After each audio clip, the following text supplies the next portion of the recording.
Well, welcome everybody to Ignite Humanity Live. I'm your host, JB Owen, and so blessed to have you here. I know that if you're showing up for this show, you're showing up for something exceptional. We're talking about ways to ignite humanity. I'm super happy to bring you some fun, exciting new ideas on how you can ignite humanity, and at the same time, introduce you to some really beautiful, amazing people who are doing something exceptional in their lives to help society, help humanity, help their fellow individual. And so today's show is all about ways that you can awaken your heart, your spirit, your mind into igniting humanity in your life, in your family, in your home, and in your community.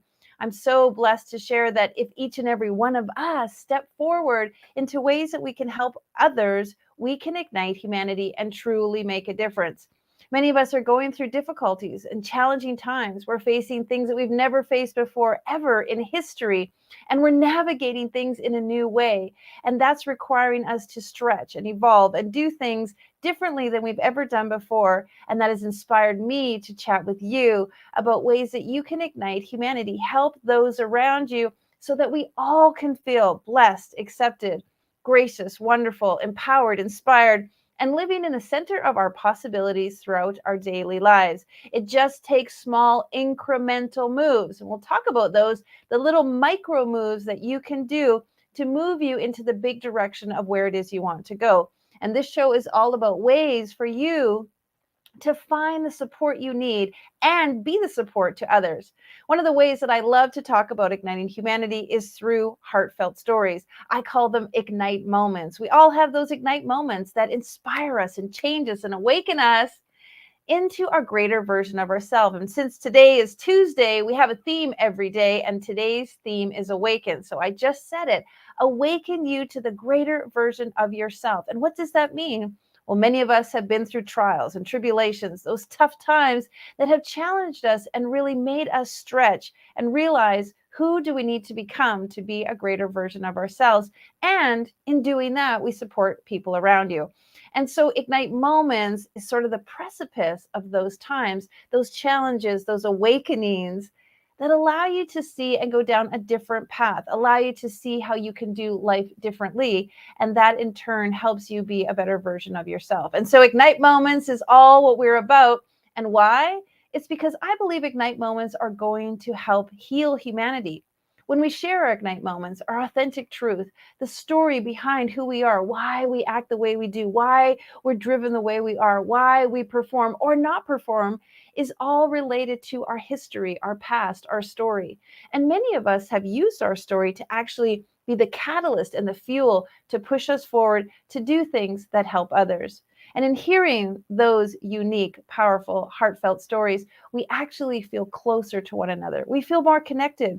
We actually, our brains start to relate on a new intrinsic level. And that, in my opinion, is one of the things that is truly going to ignite humanity. Not policies, not politics, not more mandates, not more bureaucracy. We truly are going to understand one another more connected and closely by hearing our heartfelt stories. And so I've got some great stories for you today to share and a great guest coming up. But before we get to that, I just will remind you today, Tuesday, is all about awakening. How can we awaken you? How can we awaken the mind, the ideas, the ambition, the actions to do things that are going to make us feel better? And when we feel better about ourselves, we help the people around us feel better, and that ripple effect ignites humanity. We also have 7 principles about igniting humanity, and let me pick one today. Live authentically and with genuine integrity. Yes, 7 different principles. And number 6 is live authentically and with genuine integrity. And so authentically means you doing the things that you love to do, following your dreams, listening to your soul, understanding what's important to you, and utilizing your incredible talents that you were innately born with. And then living authentically is really being your authentic truth, saying your word, following your word, impacting others with your word. Authentically means saying what you truly mean and doing it in a way that it serves you and serves others. And so, all about igniting humanity today. Let's get rocking and rolling. Our guest is a beautiful and amazing friend of mine, Miss Barbie Layton. I'm going to read her bio. She is an international Best You Expo speaker. She has a global TV channel and the Best You TV called You Are Amazing. where she interviews world thought leaders and who are she interviews world thought leaders who are changing the world for the positive. She helps CEOs and athletes and individuals reanimate their dreams. We're going to ask her about that and fall in love with themselves and become the VIP of their own lives with powerful, one of a kind, intuitive coaching, intuitive life coach, energy clearing, and that have manifested miracles in her clients' lives. It's easier for me to just tell you about her than read her bio, but I do want to say that she's all about the kindness revolution. She's a great friend. She's a fantastic speaker. She's a connector. She really does make things happen in the world. She loves people. She's a genuine soul, a good friend of mine, which is all I should really be sharing instead of reading those notes. She's a terrific person, and I'm so blessed to have her here. Welcome to the show, Miss Barbie Layton. Hi. Yes, how are you doing? Great to be here. Thanks for showing up. We so appreciate having you here. And we're talking about all the ways to awaken individuals to ignite their lives. And you and I were talking earlier about the power of the word awaken. When I say awaken, what does that mean to you? It means in the sense of where a lot of times people go through their lives in autopilot mode and that it just becomes a rote thing. And even sometimes when people think about the idea that, you drive to work the same way every day, and some people, they go get their same Starbucks, they get their same old order and things like that. But ultimately, it's really the most important thing in the sense of where you're focusing exclusively on doing that pattern disrupt. It's like, saying, hey, I need to take a side street. I need to choose a different beverage. I need to, maybe do some stretching in the morning. It's like whatever it takes to be able to really, really do a pattern disrupt, to be able to really kick yourself back into the sense of where you're very, very conscious of living your life rather than allowing it just to be on automatic. Yeah, it's so true. I've heard that little joke where the man goes down the street and falls in the hole, and the rescue workers come and get him and pull him out of the hole. And then the next day he walks down the street, he falls down the hole, and the rescue workers come and save him. And the next day he does the same, and the rescue workers are like, dude, what's going on? He's like, I don't know. I just keep falling down this hole. And the guy's like, why don't you just walk down a different street? And it's so interesting because you're right. We get in these habits, we get in these constructs, we sort of get in a groove, and we don't realize that actually we can awaken to something new. Now, you've had lots of interesting things happen to you. Can you share a time where you felt that you were truly awakened to something that you didn't realize, and that has helped you do what you do today? I would say that a lot of my awakening in my life has really been about listening to inner guidance. And so it's like, even for, for the amount of success that I've had for the last 3 years, it's been totally from an intuitive place. It's like I just turn my inner critic and my small self off, and I literally just allow that beautiful, deep, booming voice within, that I hear inside of my head that says, gives me these kind of almost like directions.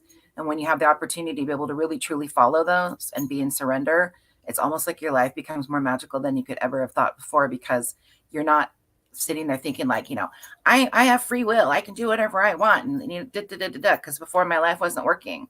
So therefore, because it wasn't working, obviously whatever my choices that I was making, they weren't manifesting what I wanted to manifest.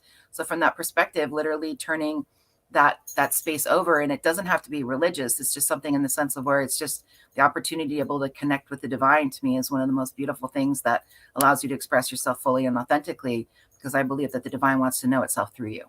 It's a really good point that you bring up, because you said that before your life wasn't working and then you sort of surrendered. There's probably some people listening right now. They're like, Barbie, how do you make that transition? How do you make that choice?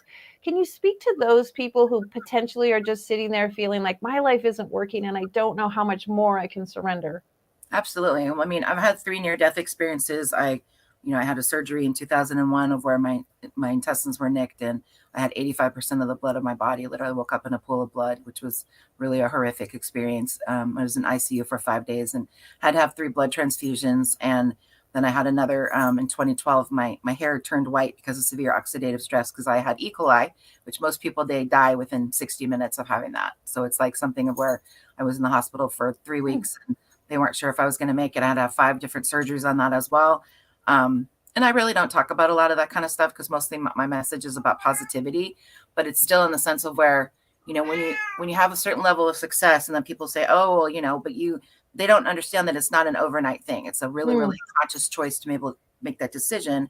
And so in 2016, I was diagnosed officially with a chronic illness of where I'm a single person having to take care of my own bills. I had to get up and push myself up, like every morning, even though I was in pain and really should have been able to go on disability.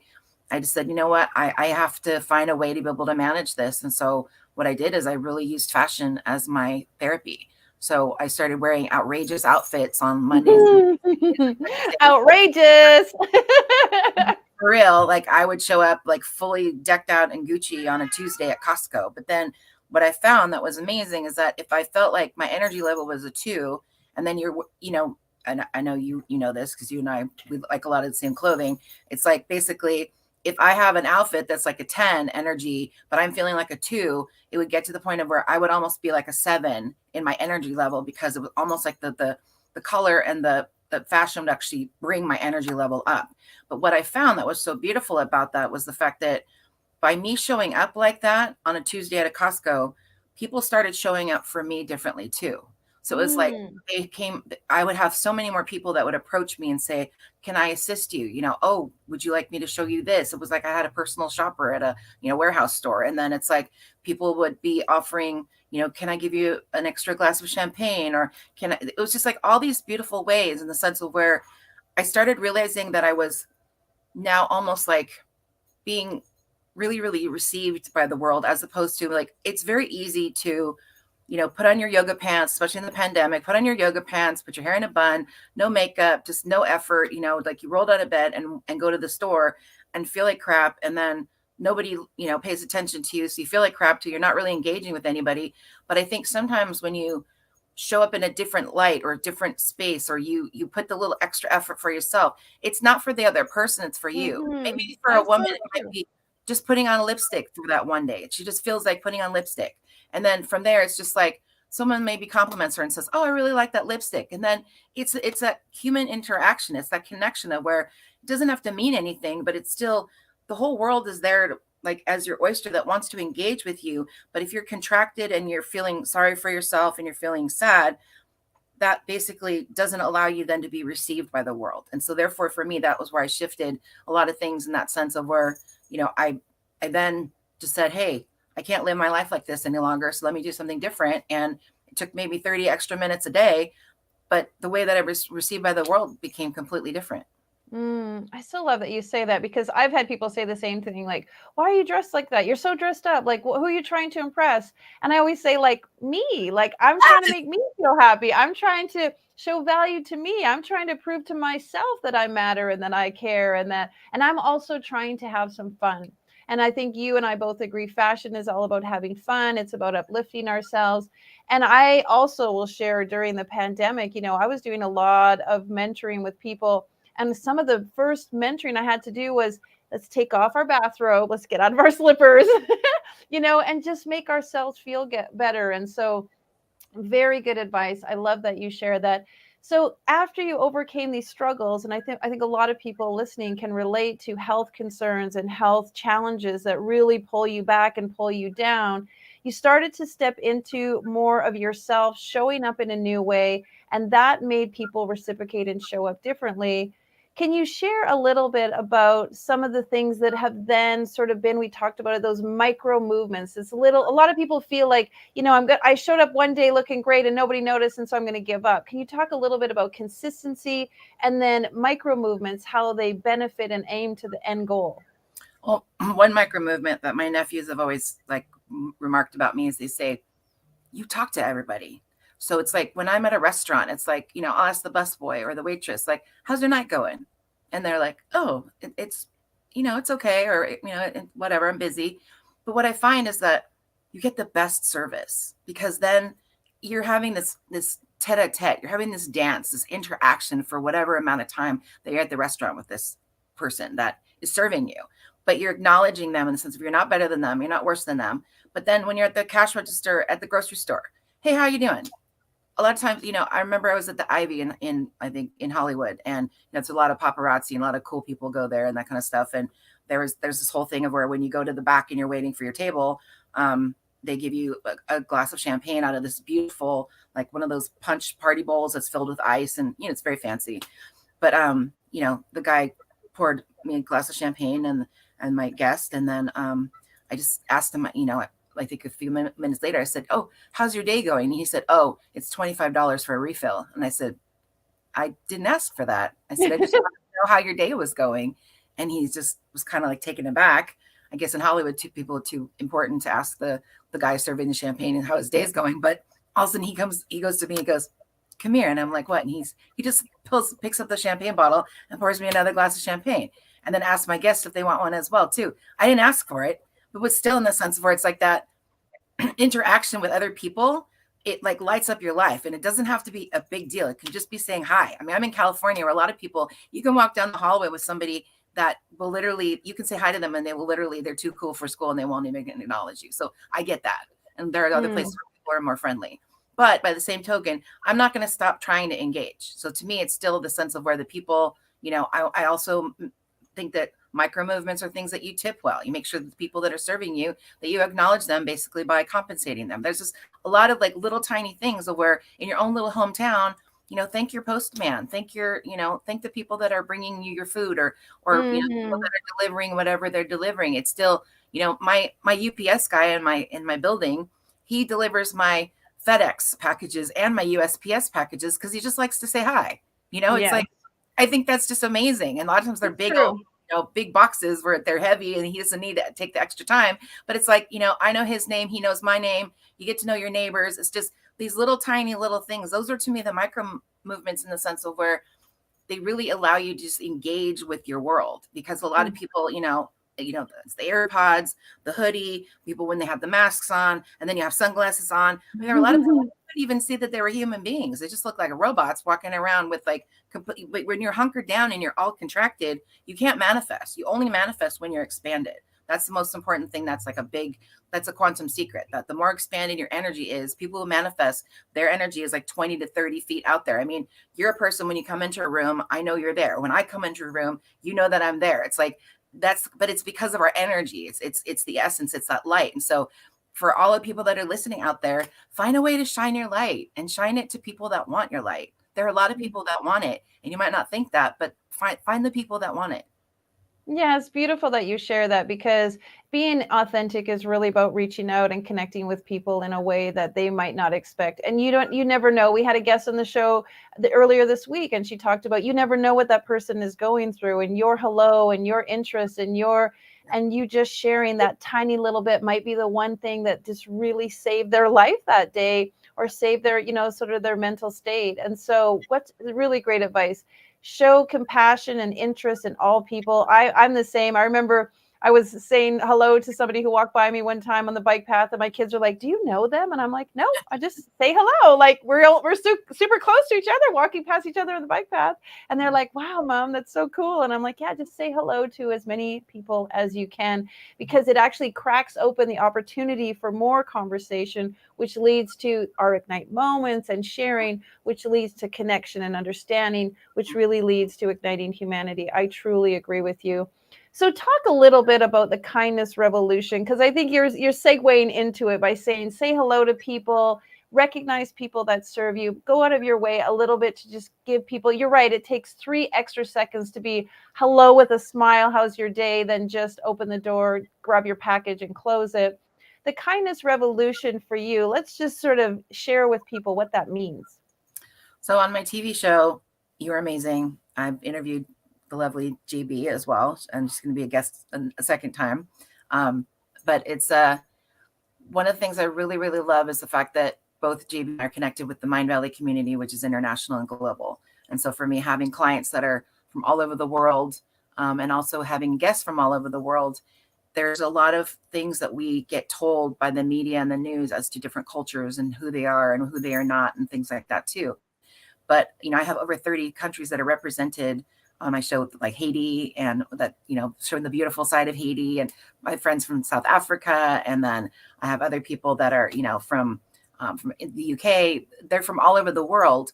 And initially, when I kind of stepped out, professionally doing what I do with one-on-ones, I wasn't sure whether or not I'd be able to do clearings for people that were in Abu Dhabi or a different religion or things like that too. But in Abraham Maslow's hierarchy of needs, everybody needs to be seen and heard and loved and accepted. Those are the four things, and they're universal. And finding that out and knowing that the problems that my clients had that were in Saudi Arabia were the same, issues that my clients had in Australia, was one of the most important things to be able to see that, we're all the same. We all bleed red blood.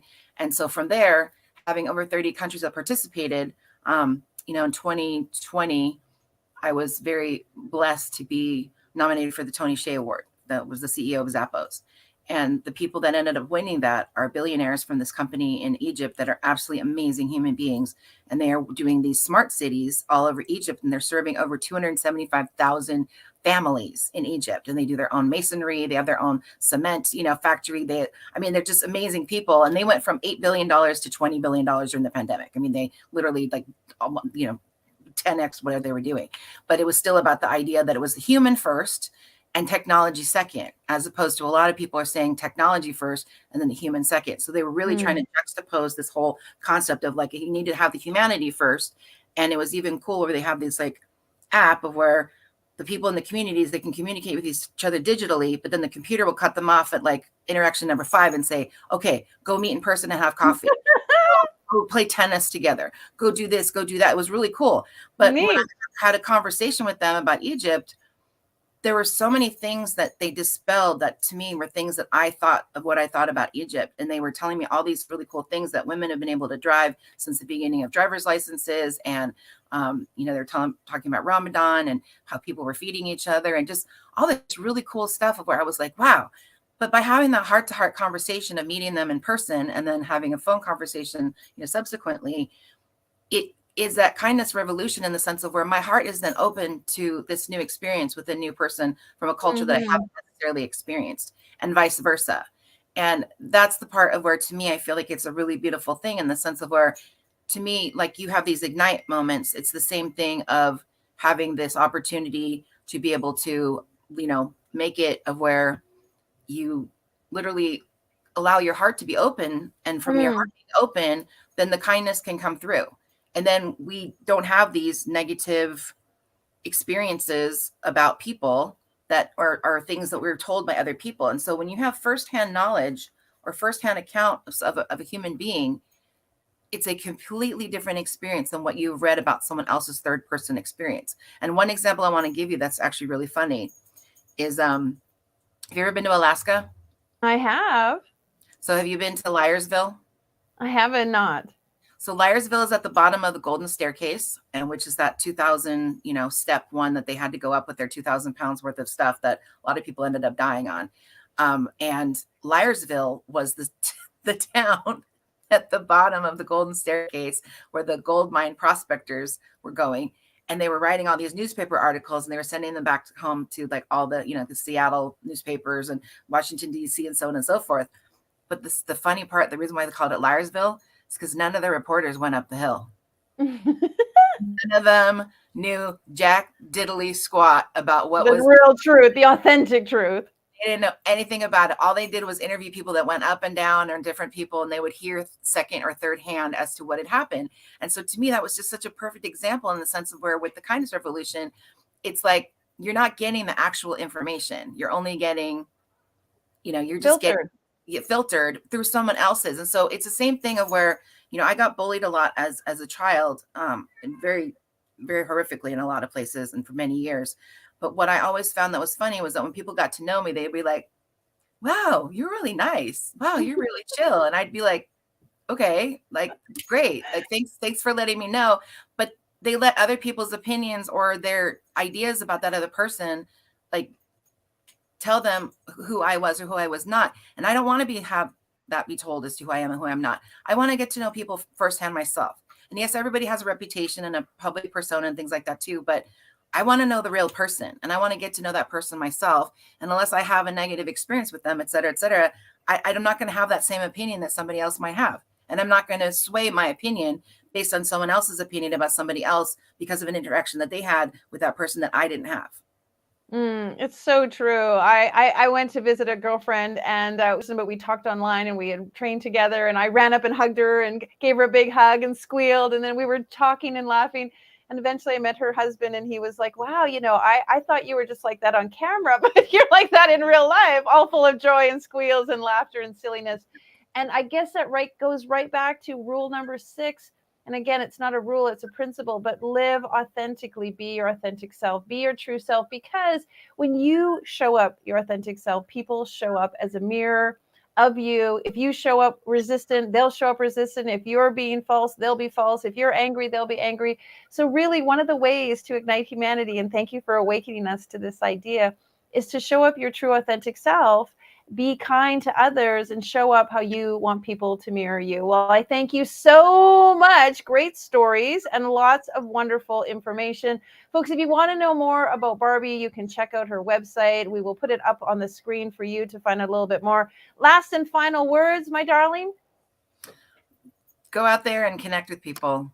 Go have the opportunity to shine your light. And if you're feeling bad, just know that there are other people. That I feel like my message is for other people, is that if I can do it, so can you. And if I can inspire one person to go out there and be able to shift their opinion about, that today is going to be a better day than they thought it was going to be, then, like I said, go out there and find a way to shine your light. I so love it. All right. I can't wait for you to shine some light on me and me on you. And I hope to see you soon. Blessings and have a great day. Thank you. Thank you. Well, as you can see, there are so many different ways that we can all ignite humanity. In fact, we all have the same common denominator. Barbie mentioned it. We want to be seen, we want to be heard, and we want to belong. And the ways that we do that is through connection. We truly are creatures of community, and we want to be close to each other. We want to be noticed. If it's how we dress or how we speak or our story, our past, our work, our experience, our efforts, we absolutely want to connect with others. And so think about what you do in your life, how you show up, how you present yourself, and how you want others to perceive you. And think about ways that you can do it more authentically so that you truly feel comfortable in the way you show up with other people in their lives and in yours. Find ways that you can be authentically you. And if that means having more fun with your sports, traveling more, saying more, sharing more, speaking more, showing up more, we would love to hear from you. And that leads me to, if you are igniting humanity and if you would like to be on the show, we would love to hear from you. Please send us an email at ignitehumanity.life/share and reach out to us so that we can find you. We can hear your story and authentically understand the things that you are going through and how you can ignite others. And if you know somebody who's doing the same, please reach out to us. We also want to guide you to our website where we are talking all about the things that we are doing to ignite humanity. We have a book, we have a movie, we have a mission, we have episodes, we have all kinds of things. We're even building schools and creating a legacy library. So please go to ignitehumanity.life and find out all about our initiative. You can always reach out to us, and we are happy to give you more information on how you can make an impact in your life. Just remember that when you ignite yourself, you shine the light and make it possible to ignite others. And when you ignite others, that creates a ripple effect. And that means we truly can, in our lifetime, very quickly ignite humanity. Big blessings to you all. Thank you. And we'll see you tomorrow on the show. Now, more than ever, we need to come together to connect with one another.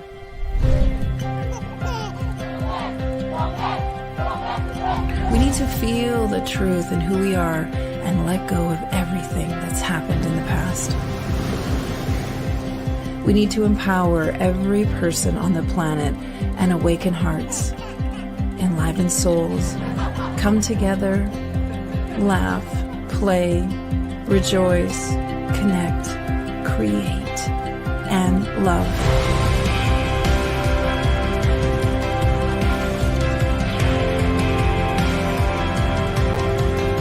It's time to ignite humanity.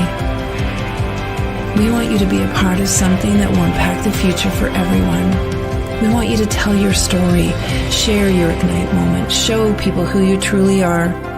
Be a part of igniting humanity and making a difference in the world and all of our futures.